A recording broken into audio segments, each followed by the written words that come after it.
4 hours, it's going to be harder for you to get a house. We busted our behinds. We had to bust our... You guys could afford houses was we because... worked our ass off and bought it.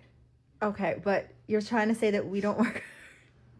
No, Everything's I'm saying very you're expensive. an idiot because you're living in a house paying all that rent. Oh my friends, do I have a good video for you today. The older generation just keep thinking it's so simple and so easy to buy a house nowadays. But little do they know that is the furthest thing away from reality right now. And also the housing crisis that we're experiencing, not just in the UK, but especially the US as well. We have a few very important clips to go over, my friends, so make sure you grab a cup of coffee, grab some popcorn, enjoy your time here. And I have a challenge for you, my friend. Try not to get triggered in this video because I have a feeling you will fail. But it's okay, my friend. Remember, I am on your side because I'm experiencing this myself as well. So I want you to know I hear you and I understand. But without further ado, let's get started with the first clip. You guys could afford houses was we because... worked our ass off and bought it. Okay, but you're trying to say that we don't work... No, Everything's I'm saying very you're expensive. an idiot because you're living in a house paying all that rent. Okay. All right? All you got to do is you're right. paying more rent than you would a mortgage. Okay, how am I going to get a mortgage? Well, you save up your money and... How? I'm paying the rent. Oh my God, what a freaking asshole. All you gotta do, Grandad John, please. All I need to show is I'll show one picture. And this picture will demolish everything that Grandad John has just said. And Grandad John, if you are a dad, I do deeply apologize, but I'll just call you Grandad John for the time being. As you can see on this graph, salaries and house prices in the UK. I don't have one for the US, but it will be similar in terms of the fact that wages have just not kept up. And I would argue that actually in the US, it's way worse than the UK. So imagine. But as you can see on this graph here, you can see the actual house prices compared to them being about 2 to 3 times your average salary in 1980 when Grandad John worked so immensely hard, which he did, I'm sure. I'm not saying they didn't. But they really discredit people. And I'm actually even Gen Z. Not that I care about this. I'm not even a millennial. But even Gen Zs, it's actually the same. It's very difficult for anyone that was born in the late 90s or 90s in general, I think, to afford a house, just because there was the housing crash. By that time, we were around 10 to 15 years old. You didn't really have a job. And by the time we were 18, 20, that's when house prices already shot up. And I'll show you guys in another video what I mean by that in terms of the years, which you would definitely want to stick to. But house prices, you can see now that they're about 8 times your annual salary. That is crazy.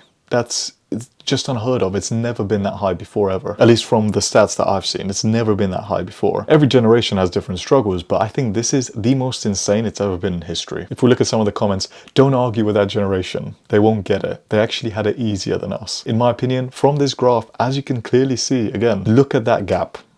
It's starting off like this, and then all of a sudden it's actually going off like that. It's disproportional. And then on top of that, we get destroyed by Grandad John saying, why are you not getting a house? Or something like this. They did not work that hard. It's the thing. They have worked very hard, but I would not say they've worked more hard than us or anything like this. It's not like there were slaves back in the day working 16, 18-hour shifts and getting paid like a penny or some shit like this. You know, it's not like that. They're working as hard as most people that are working hard nowadays. It's just that the money that you're earning now compared to the money that you were earning back then is completely disproportional in relation to the housing prices. Therefore, it was way easier to save for a down payment back then in the 1980s or whenever it was, 1970s. It was way easier to save for a house back then when it was only 2 or 3 times your annual salary compared to now when it's 7, 8 or 9, even 9 times your annual salary. I'm also someone that makes a substantial salary for my age, so it's nothing to do with my spending. I'm saving, I can get approved for a mortgage, but I cannot afford to live anywhere where I grew up or anywhere. Actually,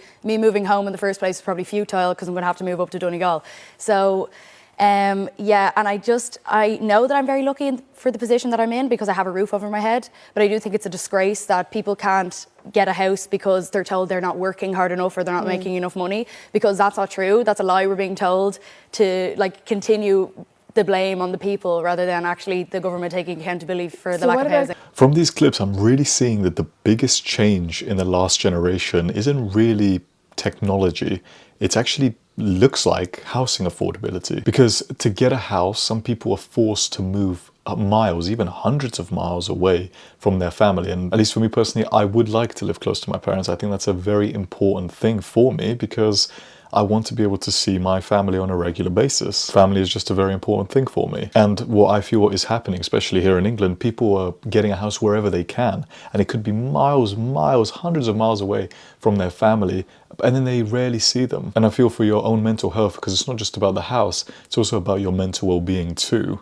And as a man, that is super important, because in my opinion, to perform well in life, you need to perform well here. Therefore, it's important not to just buy a house for the sake of it, but to actually pick a good location for it, given the fact that you're going to spend so much money on your mortgage anyway. But for the men watching this video right now, we still have to take accountability into our own hands, and we can't, keep complaining about this. We have to make it work. We have to find a way, because at the end of the day, we may not control the housing market, but we do control our own financial decisions. We control what we invest our money in, how we budget, what we do, etc., etc. And just being able to be approved for a mortgage doesn't mean that you get to live the life that you actually want because of it. So I don't think it's a decision you should just rush in. And I think it's very important to make sure that it actually fits within your finances, to see roughly what the mortgage would cost every single month. All these things need to be factored in, my friend. The reason the boomers give us shit about buying luxuries is because back in the 80s, luxuries were expensive, but life was cheap. Now it's been inverted. Our life is cheap. So I think this is where the disconnect's happening.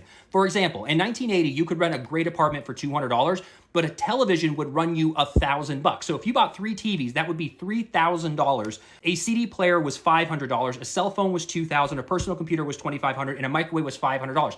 That's $8,500. That is 3.5 years rent on luxuries. And $8,500 was also equivalent to a 20% down payment on a $40,000 home. So it was irresponsible if you didn't budget correctly to buy all these luxuries, because it could be holding you back. But today it's flipped. Our biggest luxury is our rent for $2,000. We can now buy 3 televisions for $600. We have a Spotify account, cell phone for $1,000. You can get a computer for $500, a microwave for $200. That's about $2,400 a month. So our luxuries is about 1 month's rent, where theirs was 3.5 years rent. And if you want to put this onto a down payment, even if you took the average home of $420,000, let's bring it down to just $320,000. A 20% down payment on that is $64,000. So if you gave up all those luxuries, you would still owe like $61,000. This $2,400 of luxuries wouldn't even cover your closing cost of $10,000 on that home. So the whole thing's been flipped. So I think when they see us with the TVs, the avocado toast, and the cell phone, they think that's the reason we can't move forward. But why we can't move forward is because housing, daycare, college, and healthcare is so expensive. But those are our necessities. These luxuries are just fun little things that we have. If that was a bit confusing, my friends, make sure you watch it again, because it's very important, because very, very soon I'm going to show you another video by him that is very relevant to this video that you need to see. And what this guy's basically saying, technology over time got cheaper, but the housing affordability decreased because the housing prices increased substantially, and therefore living got more expensive. What's more important is when your essentials rise faster than your income, then the financial equation changes, and how you see money and how you prioritize money will be different according to the necessities. But nowadays, your necessities are so expensive, and when rent becomes your biggest expense, everything becomes secondary to it, and therefore that sort of traps you in life if you're not making enough of an income. But regardless of the situation, my friends, this is the world we live in now. We have to make time to be able to not only put money aside, but to invest money every single month, because that is the most important thing. And regardless of how the economy is, discipline with investing matters the most, in my own opinion, because time is a finite asset, and if used to your advantage, it'll work very well in your favor. And given that everything will get more expensive and increasingly expensive, you cannot solely rely on income anymore. It's more important than ever now to be disciplined with investing. And I've made a space for ambitious men who care about their finances and who take them more seriously than the average person. You can learn more by clicking the link below. But now, my friends, this next video that I'm about to show you is the one that triggered me the most. Take a painkiller beforehand, because this next video may annoy you. If you only want to work 4 hours, it's going to be harder for you to get a house. We busted our behinds. We had to bust our behinds. Whoopee, here is the problem today. If you look from 1980 all the way to 2019, the average home prices, this column is what's important. This was the income needed to qualify for the average home. Every year, even before the 80s, for the past 50 years, the median household income was more than what you needed to qualify until 2023, where the income needed to qualify is more more than the median household income. And another thing you have to look at is this column over here, which is rent. You could rent for just 14% of your income, 17% of your income, 16% of your income. But look when millennials entered the chat, 25%,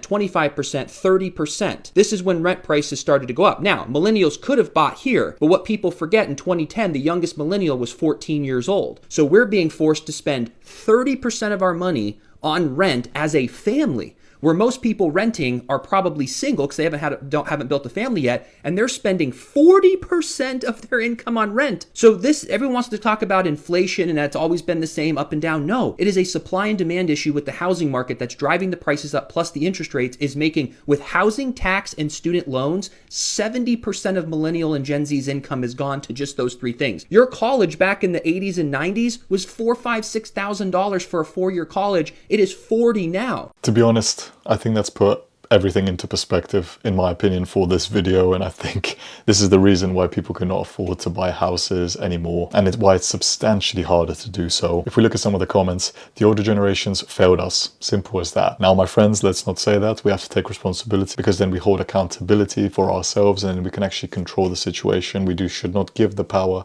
and point the finger of blame to someone else. We should never do this. But the older generation definitely do not help when they tell you you are the problem and work harder. Nothing like the rich people telling us we lazy.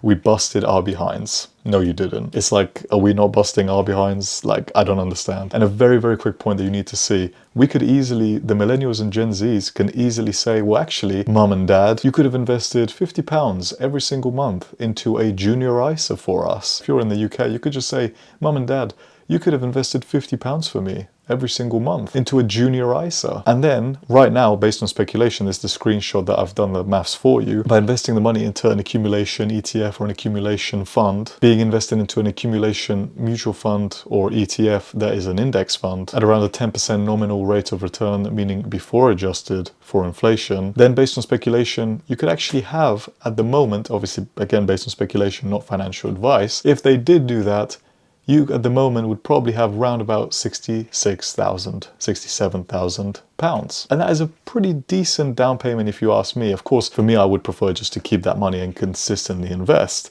so then you can retire earlier. But then equally, it's a hard debate between whether you should use that money for a down payment of a house.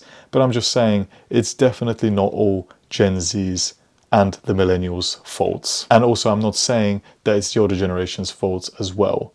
I'm saying it's no one's fault. The economy has become a lot worse. It just is what it is. We just need to get along with it and support each other and move forward together. Build a strong financial mindset and actually move forward together. And the most important thing, my friends, again, is to take action. Build your financial mindset, hang around with other men that are good with their finances or that want to improve with their finances, that are on similar financial journeys to you, because when you do it alone, you can lose track and it's quite boring, and it's a lot easier for someone to hold you accountable when you're already in a community of men that focus on moving forward in their wealth journeys. Almost like with a personal trainer, everyone knows how to build muscle and lose weight, right? You just eat less in a calorie deficit and eat more protein. But it's the accountability aspect of it that's most important, and that is the most essential thing. So having said that, my friends, if you enjoyed this video, make sure to leave it a like. Also make sure to comment below so I know what videos you guys want to see me do next, and subscribe so you can join our community here on YouTube and build a stronger financial mindset. And of course, to enjoy these videos. YouTube recommends one of these two videos over here, my friend. Click one and I'll see you over there.